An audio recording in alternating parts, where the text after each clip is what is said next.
Welcome to the Bradley Prizes edition of Conceived in Liberty, a Bradley Speaker Series. I'm Rick Graber, president of the Bradley Foundation. Thanks so much for joining us. We're very pleased to kick off this series with General Jack Keane, a retired four-star general and national security and foreign policy expert whose over 37 years of public service culminated in his appointment as acting chief of staff and vice chief of staff of the United States Army. He currently serves as chairman of the Institute for the Study of War and is a Fox News senior strategic analyst. General Keane has received numerous awards and accolades, including the Presidential Medal of Freedom, which was bestowed by President Trump in 2020. He's also a 2015 Bradley Prize winner. Welcome, General Keane. It's great to have you. It's great to be here, Rick. Thank you for inviting me. Thanks so much. General, given that events on the international stage are unfolding rapidly and the news cycle is constantly changing, I'll try to stick with big picture questions, and let's start with this one. What do you think are some of the long-term implications of Russia's invasion of Ukraine, and what's that doing to world order? Well, it definitely indicates an end of the post-Cold War era. And certainly it's going to impact the security architecture in Europe for many, many years to come. Putin, I look at him as an authoritarian nationalist who wants to rebuild the Russian Empire, not the Soviet Union. He's critical of that organization. And he's laying claim not just to Georgia, Belarus, and obviously Ukraine, but also the former Soviet republics, many of whom are now in NATO.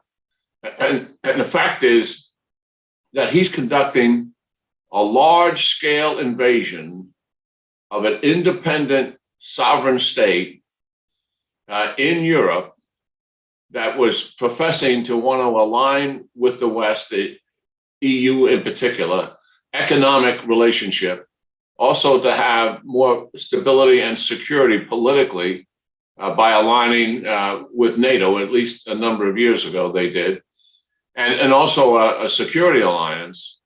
And the fact that Putin is stepping all over that it's a dramatic wake-up call for the United States, certainly, most definitely Europe, NATO, and the world writ large. Putin is challenging NATO and the world order as it exists today. And this relationship, Rick, that he's grown into with China, there's no accident that this was done 2 weeks prior to his invasion, a very public pronouncement of a strategic partnership with no limits, their words, not mine. And why are these two nations who have historical and cultural differences coming together?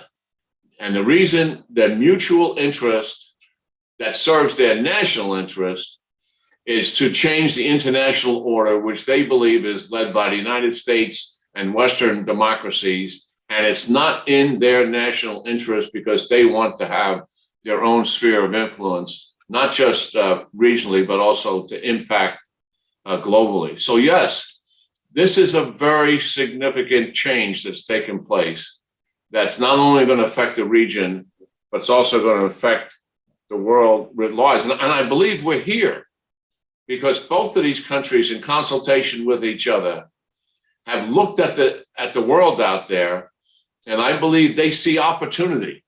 They see opportunity because they believe the United States and the West is in decline. Significant social and political divisions exist. They're obvious. We know they exist. And also war fatigue, particularly for the United States and some European countries. And I also believe a lack of will and resolve that they would define as weakness. And they see this as the opportunity. The good news is it is a wake-up call, and it has aroused us. It's certainly the United States and our European partners, and we're going to need also our Indo-Pacific partners to work together and has significantly aroused them as well, based on media contacts and what the administration is doing, to come together collectively to deal with these two threats. We haven't worked out the strategy yet. We've yet to see a strategy from this administration, but we've got to fashion one, and we've got to do it in concert with our partners and our allies. And it has to have some resolve and some determination and teeth in it. Let's go a little deeper on that. You've served through several administrations. You've seen different styles, different approaches. What's your assessment of the Biden administration's handling of this situation so far? And you kind of hinted at your thoughts there, but go a little deeper on that. Well, the Biden administration, in my view, is part of the reason why this is occurring. And I don't say that lightly. I mean, why didn't it occur in 2019? Why not 2017? I, in my own mind, I believe that once this administration was elected and Putin's knowledge of Biden, which goes back 20 years, I think Putin recognized that this was opportunity to deal with Ukraine. And as such, what I find very instructive here is within 60 days of Biden taking office, Putin put 70,000 troops on the border of Ukraine, 70,000. And our reaction to that is not to ship the Trump planned shipment of arms and ammunition paid for by the Trump administration. It was due to be shipped that month. They delayed it, and their stated reason was because they did not want to provoke Putin. Well, Putin sees that as what? He sees that obviously as weakness. And additionally, in the beginning of the administration dealing with Russia, we entered into the New START treaty without negotiating any of the weaknesses in that treaty, which the previous administration clearly wanted to do. We just threw the towel in. Secondly, in the very beginning of the administration, the Biden team canceled the waivers on Nord Stream 2. You put all that together, and it's reaffirming to Putin what he already believed existed, a lack of resolve in dealing with this administration, similar to the Obama administration. And he saw those administrations as unwillingness to confront him and being risk averse. And then when you add to that, when he puts the fiasco in Afghanistan, and I believe that underscored and gave him affirmation and the green light, yeah, I'm going to pursue this. So he went from 70,000 troops in March after the Afghanistan fiasco. And when he looks at that, he's looking at Biden's judgment. Why would a leader surrender a country and walk away from a 20-year ally and surrender the country to the very adversary that you were fighting to prevent that takeover? Putin sees that as an extraordinary judgmental failing, I believe is the way he looks at it. And he comes back with 150,000 in the fall. And in the fall, when the 150,000 are posited there, another shipment is due. The previous shipment that was due in March finally got over there in the summer. This shipment is due, and again, we delay it. What reason? Stated reason, don't want to provoke Putin. Right. So I believe the Biden administration, just by their presence, incentivized Putin to take some risks that he wasn't willing to take previously, and other things underscored that he was actually doing the right thing. And certainly this whole idea, Rick, of saying sanctions, I will sanction you if you invade after the invasion, is fundamentally flawed. Everybody saw it for what it is, and certainly Putin saw it for what it is, and believed that the sanctions were likely to be weak and he could absorb it. I will give the Biden administration some credit for helping to strengthen and unify NATO. I will give them credit on releasing classified information that previously we have not been privy to expose what Putin's intent was, from attempted assassinations to false flag operations to most recently Putin's overture to China for military and economic assistance. Those are all good things. And certainly, finally, the assistance package of arms and munitions that is finally starting to flow with many of the items that the Ukrainians want. we were deliberating over which items and being selective about them. Why again? Well, because we thought Putin would see that as escalation. I mean, why we let that man in our head when we're making decisions about Ukraine's welfare and the implication of our own national security? It's what's in our national interest that should be driving us. Do we always consider what an adversary is going to do? Of course we do, but we don't let it drive us to the point that we're not going to focus on what's in our national interest. That's the weakness that I've seen, and also some of the good things that they've done. Certainly, I do agree with the sanctions. They're getting tougher. I certainly would want them to take on the oil and gas industry, and there's been a reluctance to do that among the Europeans, and Biden is kowtowing to that. I understand that. But the sanctions are tougher than what the Russians believed they were going to be, and that has been a good thing. But it's weakness, I believe, that has brought us here. Right. I mean, this really gets at leadership, doesn't it? And there does seem to be a leadership vacuum in this country, probably for a lot of reasons. My sense is that people are yearning for effective leadership, but aren't finding it. In your long years of experience, what makes a good leader? Good leaders, I always think it begins with yourself, and being honest with yourself, kind of coming to grips with it, and it's kind of humbling, I think. And you get to know yourself and strengths and weaknesses, and who you really are, as opposed to maybe what people think you are. And I think that if you can do that, it is a great start on moving forward as a leader. But most leaders have some sense of vision and strategy in terms of what they want to accomplish. And the key is motivating and inspiring people to achieve those results and those goals. And leaders are enabled by some of their personal attributes to be successful. And everybody's got a laundry list of kind of what they are, but it's hard to imagine leaders being effective without some degree of confidence. And staying true to core principles and beliefs and being able to articulate that. We just don't seem to have that. The communication is really important, as you suggested. It's not about being an orator. It's about clarity of communication and the directness and the sincerity of that communication that people grab a hold of. And communications also listen. I mean, you're surrounded by people who are very capable. And if you're honest with yourself, some of them are more capable than you are by far. And you're fortunate to have them around you and working with you and willing to devote themselves, to the goals you're trying to achieve. And I think you have to have a little passion, for what you're doing as well. And as a result, I mean, people can get excited in terms of the vision and the strategy because you're motivating to do something that is much larger than themselves, and they're doing it in concert with others.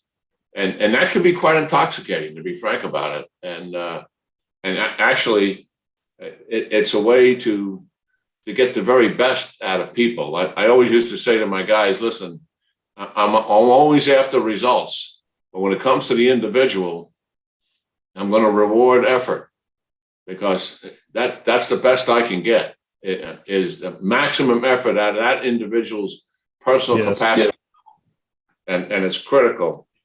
The one thing that sticks out for me, and always has, because I'm a soldier, is perseverance. You've got to deal with your own fear. And you have to be able to. Fear is just a part of life, and any leader also has added fears because of the responsibility and accountability of that leadership position. And so if you're dealing with events that are life-threatening, certainly the added dimension of that is really quite extraordinary. So you have to be able to cope with your own fear, and you've got to persevere regardless of the failures that you experience and regardless of the impediments and the obstacles. I used to tell my generals and other subordinates, you can make a laundry list of all the things you need to succeed on the battlefield in terms of brilliance, firepower, etc. But at the end of the day, you need to have perseverance, because you have to accomplish the mission regardless of the obstacles and the impediments are there. And inherent in that is an openness to take some risk, an openness to creativity and imagination. And I think at the end of the day, leaders who are principled and have a strong moral compass helps them to do so much of what I just mentioned, because it's so much a part of their foundation. And yes, we do have some leadership challenges in our country today, Rick. I certainly agree with it. And it was manifested quite clearly as we went through the crisis of COVID, for sure. Yes. And we saw leaders put in a crisis situation that many were not used to doing. And in crisis, as I found out in the military, leadership is always, in a crisis, the premium. It is the number one thing you need. And in a crisis, the best leaders rise to the top and others are exposed for the shortcomings that they have. And a steadiness and firmness and a level-headedness going through a crisis is critical. Totally agree. General, last question. We'll be celebrating the Bradley Prizes next month, as you know, which honors individuals whose life work reflects a commitment to the principles of American exceptionalism, which at one time seemed like a universal belief, this notion of American exceptionalism, but that seems to be waning, at least to some extent. Do you think America is still a beacon of hope and freedom around the world? And if so, why is that so important? Yeah, I definitely do. And I'm not saying that, because that's what you expect me to say, but I feel that in my soul. Look the American people fought for their freedom to establish this great country of ours. And then once again, we fought each other 100 years later to preserve it. Really quite remarkable. And it was one of the highest casualty producing events, the Civil War, in the history of mankind up to that time. And for more than a century, the United States of America, supported by the American people, fought wars all over for other people's freedom. And in many cases, we certainly didn't know the people. In some cases, most Americans would have had a tough time finding a place on a map.